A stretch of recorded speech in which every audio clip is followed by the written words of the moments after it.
Hey, how you doing? This is Joe, and VTA Joe on my Facebook page, and VTA Joe on YouTube. So I brought a bike in. It's a customer's bike. He brought it in to me. It had a stock built 100 cubic inch motor in it, and he purchased a S&S 124 engine to put in it, and he had a few problems with it. He couldn't get the oil system hooked up, and he was having electrical issues.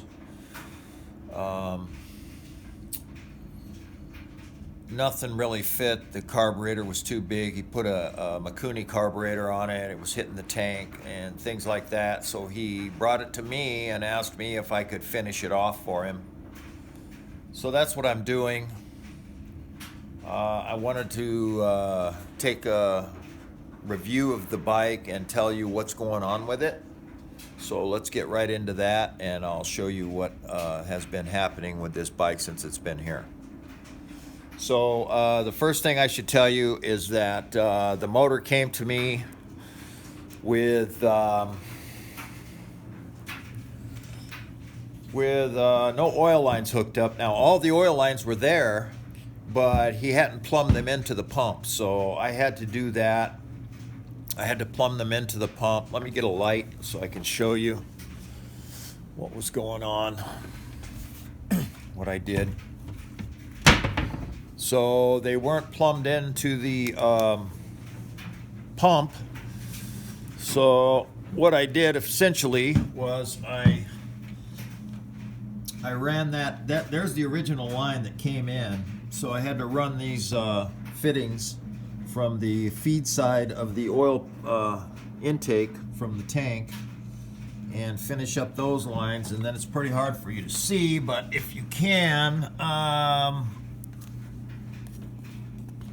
well, you can't really see it, but the second oil line comes in from the bottom of the pump, and it comes in down in there. You can't see it, but anyway, I had to plumb both those in, put fittings in, and get it hooked up correctly.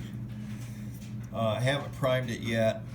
Then the ignition system, he had the wrong ignition in there. I had to put a new ignition system in it because he's got this Fireball HI4E ignition, and he originally he had an Ultima ignition in there, and it's the same as this ignition, and there's no sense in having, two separate ignition systems. So I had him send me the original ignition, the original pickup for the ignition, and I put that in, and I wired it into the H4E.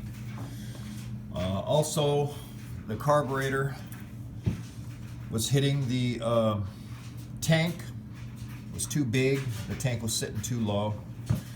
So I put these little spacers in so I could raise the tank up about an inch, just in the front. The back is still the same. That raised up the tank far enough for the ignition for the carburetor pulley apparatus, cable apparatus to clear the tank, and it'll run now. It works. So put the headlight in.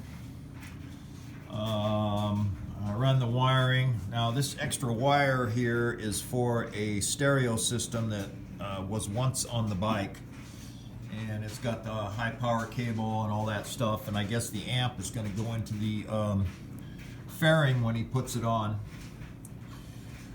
I built this bracket right here for the choke cable and mounted that.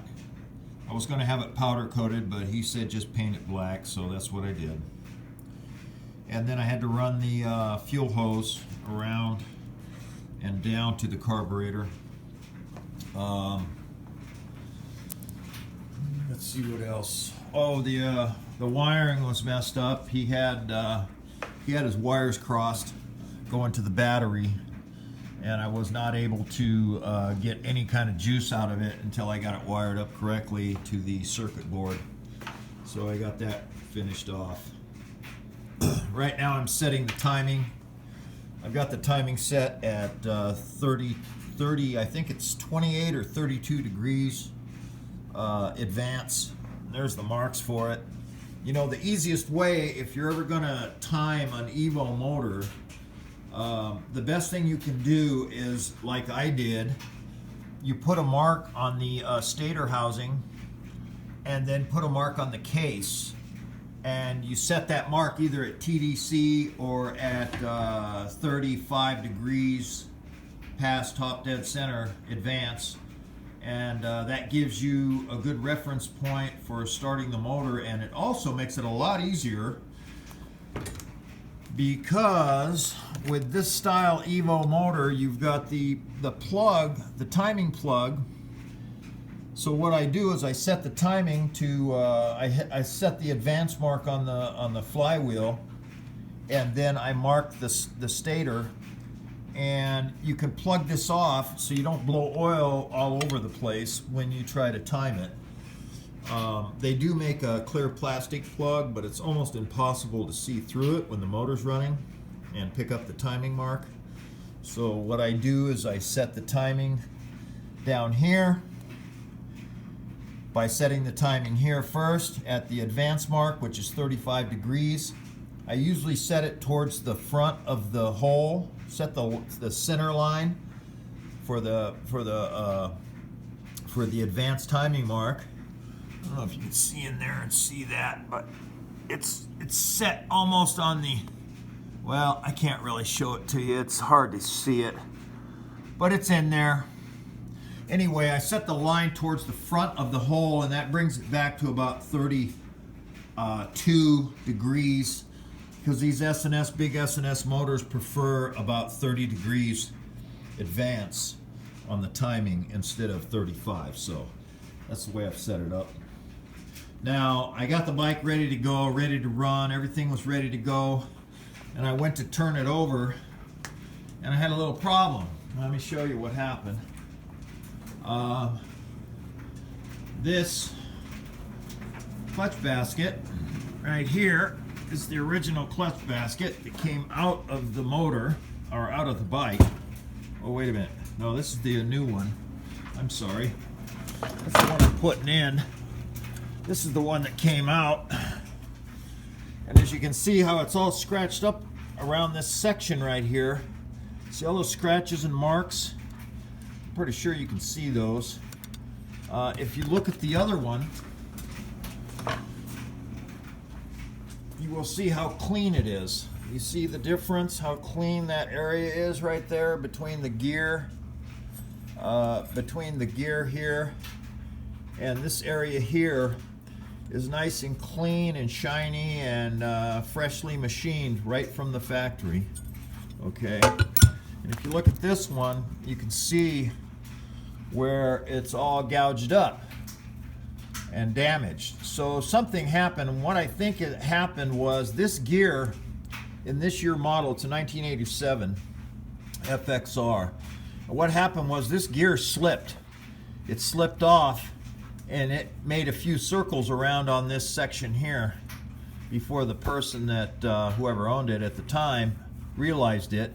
And then what they did was they tried to press the gear back on, and when they did, it's too late. Game over. The gear was damaged, and the surface of the drum basket was damaged, and consequently I went to start the bike, and this gear here was spinning on the drum. So I had to get a new one to replace this old one that was spinning, and this is a new drum. I'm waiting on a bearing right now, to basket bearing. As soon as it shows up, I'll be able to finish it off. But this is the new drum, nice clean surface. So this is a pretty good one. It's got a little bit of marring on the outside edge of the gear, but I'm not too worried about that because they do that after time. I mean, this is the 1980s. Like, this is probably 1984 through 89 clutch hub, and they're far and few between, hard to find. You can find new ones, but they don't come with the gear. this gear. So you have to press a gear on them regardless. So I just picked up a used one. I'm gonna put that on. I gotta finish the clutch primary system, put it back together, fill it with oil, and I'm gonna have to run it. You know, I mean, the best thing you can do with a bike like any bike really is you want to get the motor to spin over until you get some oil pressure. So this particular bike, let me get my light. This particular bike, or motor should I say, has the there's the oil. There it is. There's the oil idiot light switch. So I'm going to hook a light to that, run it to the battery. That's your ground. So when it's got zero pressure, it grounds out and creates a ground for the light comes on. When you get oil pressure, even 3 pounds, it will push that switch and turn the ground off, the light goes out. So I'm going to run a light to it. Make sure that it's make sure that it's getting oil pressure by turning it over without the plugs in it.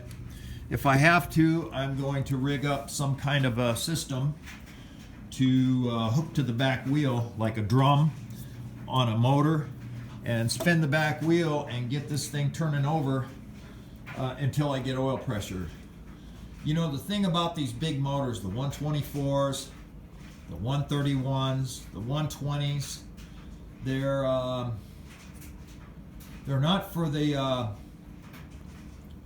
you know, here's the thing. You either got to have mechanical knowledge when it comes to motorcycles and big engines like this, or you've got to have a lot of money to spend on a mechanic that knows what he's doing when it comes to these style motors. So, you know, because they're finicky.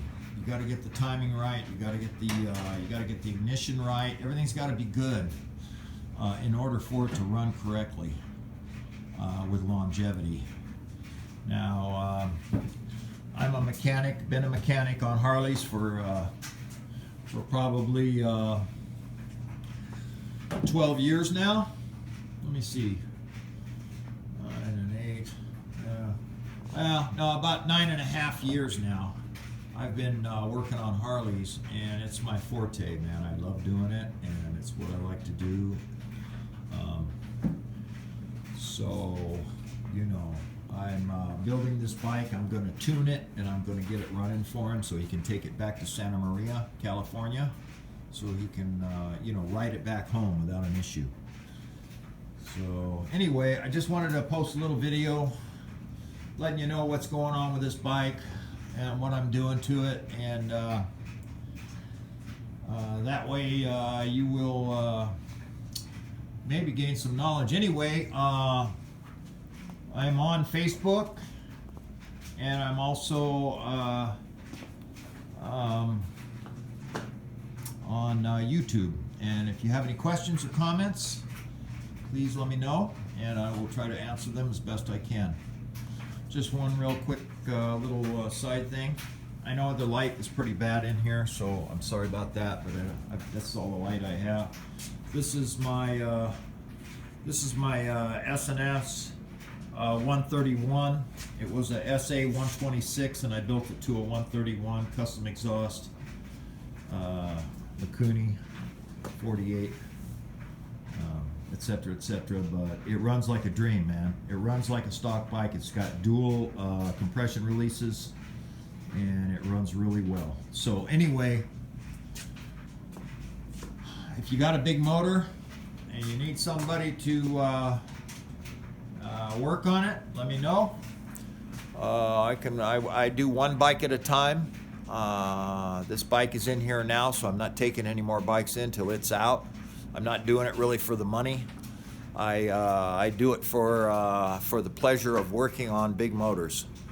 So anyway, that's it. Hope you're having a good day, and I'll talk to you later.